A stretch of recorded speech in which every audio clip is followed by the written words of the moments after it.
What up, everybody? It's your girl, your favorite host, COOLKID, and welcome back to another episode of EARSEXLIVE Artist Spotlight. Before we get into who we're talking to today, look at this right here. Okay, if you don't have your merch yet, what you doing?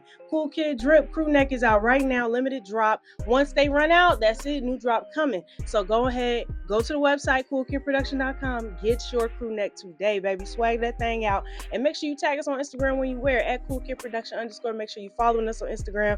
Make sure you like, comment, and subscribe. Share this video. Okay, right here on YouTube, doing our giveaway. The 100 subscriber on our YouTube channel will receive a cool pack, and I know you want one of these. Okay, so make sure that you subscribe, be the 100th person, win the giveaway.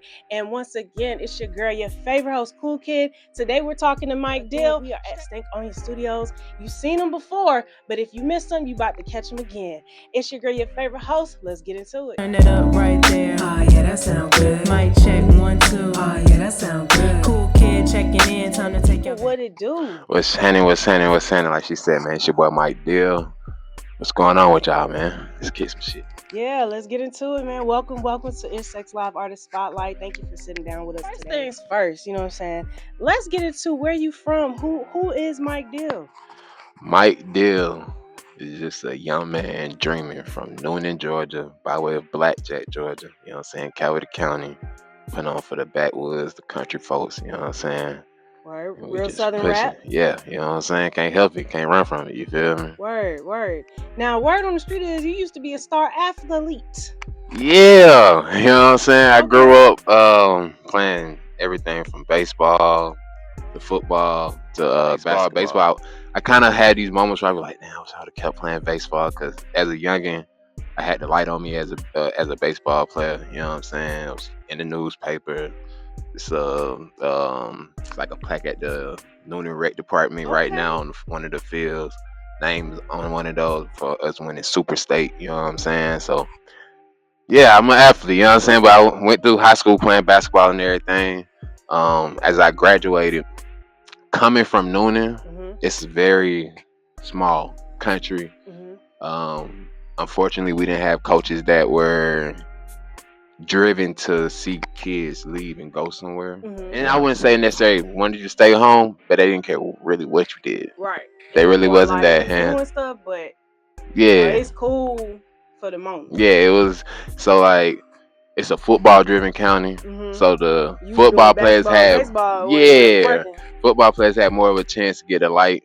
Basketball, you was gonna really have to do work yourself, and which is nothing wrong, but growing up and being not groomed in that way, I did not know, like, okay, I need to be reaching out to these coaches, put myself in front of them. Right. But one thing I did, my dad, he had me, I was like probably 13, 14. I started playing for College Park Rim Rockers, AAU team at South College Park, off Gobby Road and stuff. And that started getting me like exposed into the whole Atlanta scene, opportunities, you know what I'm saying? But still, I wasn't groomed to take control of my career in that space.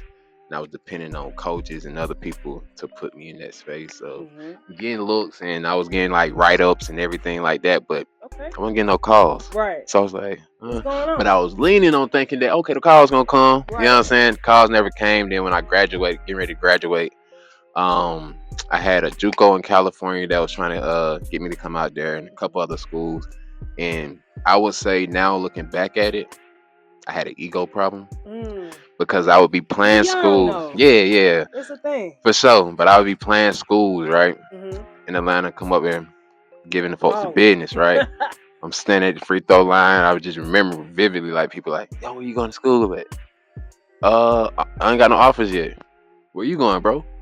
NC State. Here, full ride. And I'm like, damn, I'm out here giving these folks the business. Yeah. I ain't got no look. So yeah, that JUCO in Cali that wasn't offering no scholarship, all these other places. I was like, you know what? Hey, man, I deserved more, but I didn't realize I should have worked for what I thought I should deserve more, and just put in more work. Took the journey, but the journey wasn't supposed to be my journey. You know what I'm saying? But I took what I took from it to apply it to what I do now. You know what I'm saying? How do we get from star athlete to music? What's the transition? I always had a passion for music. It's always been like sports and music. Music was my therapy. before I started doing music. You know what I'm saying? Growing up, me, my cousins, my brothers, you know what I'm saying? We would be at grandma's house freestyling, fooling around like just like normal. You know, our culture, we rap, we freestyle. You feel me? Right. Me, I was always a kid that may say like one bar. That's all you got from me. Okay. 1 or 2 bars. You pop in and out. Yeah, but I didn't feel confidently that I could do anything in the music space. Growing up, naturally, me and one of my cousins, we were the entertainers of the family. Me, him, and one of our little cousins, Jalen. Y'all the Beyonces of the family. And it's not even not even on the tip like on some Beyonces of the family, but we would naturally, our personalities naturally would entertain our cousins, our family, because we would be talking junk. Just natural who we were. You know what I'm saying? Word. So growing up, with that being, I got to a space when I graduated high school. I'm running the streets, going in and out of the house, moving. And one day my mom is like, I'm leaving out the house. I'm talking junk to her. Just we laughing and stuff. She's like, Mike, you need to be acting or modeling some of all this stuff. All right, whatever, mom. Sign me up. I ain't thinking nothing of it. I leave out the house, go and do what I'm doing. Right. And probably like maybe a week later, I'm driving again, going up the road, just and doing what I'm doing. And I get a call. I'm like, random call, answer. Hey, is this Mike? Ooh, I'm like, yeah. I'm listening. And they talking about audition. So now I'm entertaining them. Like, okay, what is this? Right. They set it up. We confirmed the day, whatever. I'm supposed to come in for the audition. I get off the phone, call my mom. I'm like, you signed me up for something? She like, they called you? Ooh. I'm like, yeah, they called me. What you signed me up for? You know what I'm saying? Shout out to moms for the support. Yeah, you know what I'm saying? And from that moment, it led me to going through this company. Company end up being some BS, you know what I'm saying? But there's a silver lining in every. I ended up going through the company, went through the auditions. They started telling me that for African Americans, the industry is wide open for models and woo, because it's scarce. And I'm like, okay. They tell me that you can make 1.2 mil for doing this campaign, all these different things. I'm like, man, coming from Cowdy County, we would have never known nothing about this lane being like this. Even to the space of like acting and everything. Me and my cousins, we used to be sitting in my grandma's house down there. We call it the shop area. We used to sit down there and make movies as kids, scripts as kids. But we never pursued acting. We never went to our parents like, hey, can you put us in this, put us in that? Because we didn't know nothing about it. Our parents honestly didn't know nothing about it for real. Never a space for us to try to pursue. You know what I'm saying? And so when it got to a space of me getting exposed to it, I'm like, okay, it's a whole lane. Right. Mind you, I've been out of school at this moment. I done graduated high school. I've been out probably about a month and a half, 2 months, right? Okay. I haven't went nowhere. I could have went somewhere academically. I always had good grades, you know what I'm saying? But I've always had a mindset of my own too, like, I'm not about to go get no loans if I don't know what I want to do yet. Right. Don't waste your time. College. Not college, but I'm know what you want to do. Right. Don't waste time. You know what I'm saying? You gotta pay that money back. Exactly. So I go through this this schooling, and I end up going to this event in LA. IMTA. I get out there, just on the journey, you feel me? And it's so crazy. Before I went, so I had an audition to go out there, and just so happened after these 2 months of me being out of school, and this is like probably 3-4 months, because I want to say it was like in September, October type thing. My pops hit me that he's still trying to push to get me an opportunity with playing basketball. Okay. Yo, I got you a tryout. Southern Union, Florida Atlantic, and I want to say it was Georgetown and somebody else, right? Okay, those some good schools. Yeah, and Georgetown was like one of my dream schools growing up because of AI. You know what I'm saying? Okay. And so he like, I got you this tryout. It was gonna be at the gym off Gabby Road and everything. At that moment, I haven't been focused on basketball. I didn't really on charge to the game because I'm dealing with life. I ain't got the opportunities that I thought I was gonna have before I went to LA. Okay. So this is like graduating high school, moving around. My mom starts signing me up to start going through this program. Right. I'm going through this program probably 2-3 months before I get the audition to go to LA. Okay. And in that time, my dad is still trying to work his move for me to play sports. Right. You know what I'm saying? So both your parents was moving and shaking. Yeah, for you. shout out to them. Shout out to to parents, them. man. You Not know a what lot I'm of saying? kids have Gives that. me this this tryout. My mom got me this audition, right? So it happened to be on the same day. Audition and a tryout on the same day. Same time? It was no way I can make both of them at the same time. No way. So you had to choose. I had to choose. And so at that moment of my life, as I said, I hadn't charged basketball to the game. Word. And I've been playing sports my whole life out, so I was in this space kind of burnt out. I still go hoop with homies and stuff like that around. Yeah, I was still fresh. You know what I'm saying? But mindset was not there. You feel me? So when it came to opportunity, I was like, damn, I done committed to this whole new journey, new life that I'm thinking of. You know what I'm saying? This came out the blue, even though I still would want this. Right. I was stuck. I was like, hey, what I'm gonna decide? And I decided to go to the audition version to try out. Okay. If I could go back, you know, they say don't change. I would go to the tryout. You know what I'm saying? Look out. I would have had to go. You know what I'm saying? Yeah. But went to the audition. That let me go into LA in January of 2013. I graduated high school 2012. You know what I'm saying? So I go to LA, get out in LA, and I'm going through this whole little convention. They had all these little competitions. You walk in, take a print picture, all these different things, you know what I'm saying, why you getting scouted, why everybody's getting scouted. And so there was this dude that was like brought in to do a overall show for this event at the end to pull models from all over the world, from each program. You know what I'm saying? It's like people, we come from Atlanta, we got our group, folks from everywhere else coming, picking people that he's wanting to use for the final show at the end of this event. I get chose, right?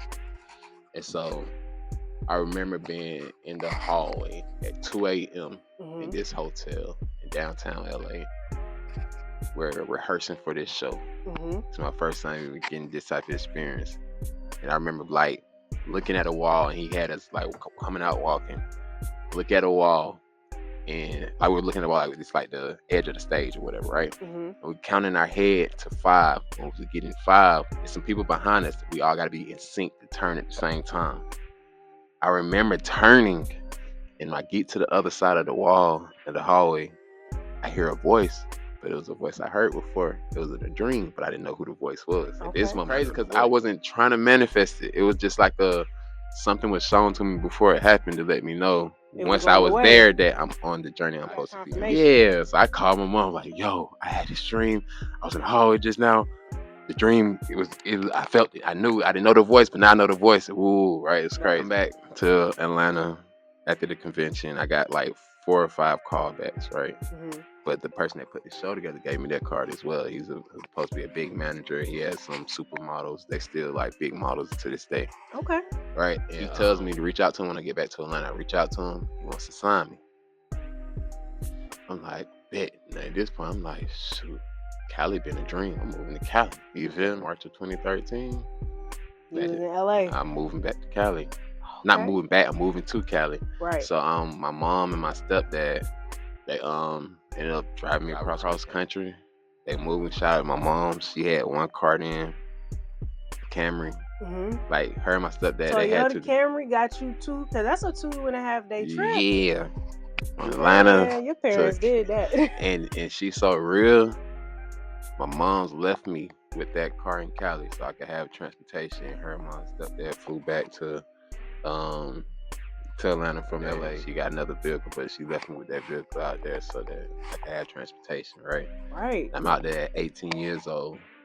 With a Toyota Camry. And a couple dollars. A couple dollars in a dream. Yeah. You know that sounds like a LA journey right there. Yeah. So when it comes to because you asked me how to get to this music journey. So told you about us freestyling as we younger, going through the process, ended up going to LA. Now I'm on this entertainment journey. Right. Still not knowing it's music yet. Right. You know what I'm saying? I'm not knowing music's gonna be a part of this yet. Right. You in the acting part of it right now. Yeah, acting and modeling part, right? So when I get to LA, my skin has a crazy flare up. So that I was on hold with like NTA Talent Agency in LA. When I had the flare up, they were like, oh, okay, let's see what's going on. You know what I'm saying? Let's work on your skin before we start pushing you out for castings and everything like that. Right, because your face is your money. Yeah, so they had me on hold. this is a whole new realm for me because I'm coming from a sports background, a country, you know what I'm saying, everything, right? So I'm on this whole regimen. But when I get out there, I'm like, what is going on? Not about me, the people I'm around. God sent me some solid people within my journey, but the management, the team that I was signed to, I was like, yo, is this the stuff that the old folks in the country be talking about? The wickedness of what's going on, bro. You know what I'm saying? Right. Talking to my roommates, I had two roommates at the time.